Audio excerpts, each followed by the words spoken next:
గృహిణులు ఇల్లు శుభ్రంగా ఉంచుకోవడానికి పెట్టే అనేక రకాల క్లీనింగ్ పదార్థాల్లో కూడా చాలా టాక్సిన్స్ ఉన్నాయంటున్నారు. అబ్సల్యూట్లీ అమ్మా, బట్ అబ్సల్యూట్లీ. అది లాంగ్ టర్మ్ లేదు, నాకు inhalation చెప్పండి, వల్ల. నాకు చెప్పండి, every one has got any exhaust in the kitchen?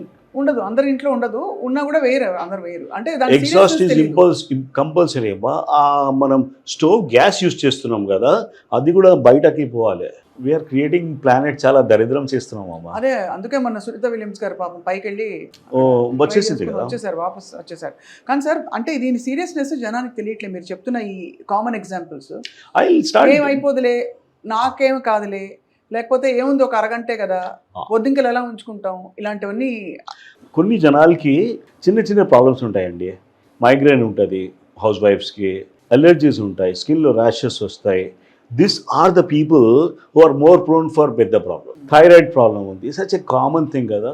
Hypothyroidism అని క్లినికల్ సబ్ క్లినికల్ హైపోథైరాయిడిజంగా ఉంటుంది. మేము థైరాయిడ్కి వి సీ యాజ్, ఇప్పుడు నార్మల్ పేషెంట్, డయాబెటిక్ పేషెంట్ చూస్తాం కదా, we started looking 20 years back at pre diabetic segment. అప్పుడు మాకు ఎక్కువ ఉండేది, we didn't had HbA1c and all that. But somewhere similarly thyroid and normal thyroid, హైపోథైరాయిడ్కి మధ్యలో సబ్ క్లినికల్ హైపోథైరాయిడ్ ఉంటుంది. అక్కడ క్యాచ్ చేస్తే మనము అంత పెద్ద సర్జరీస్ అవాయిడ్ చేసుకోవాలి.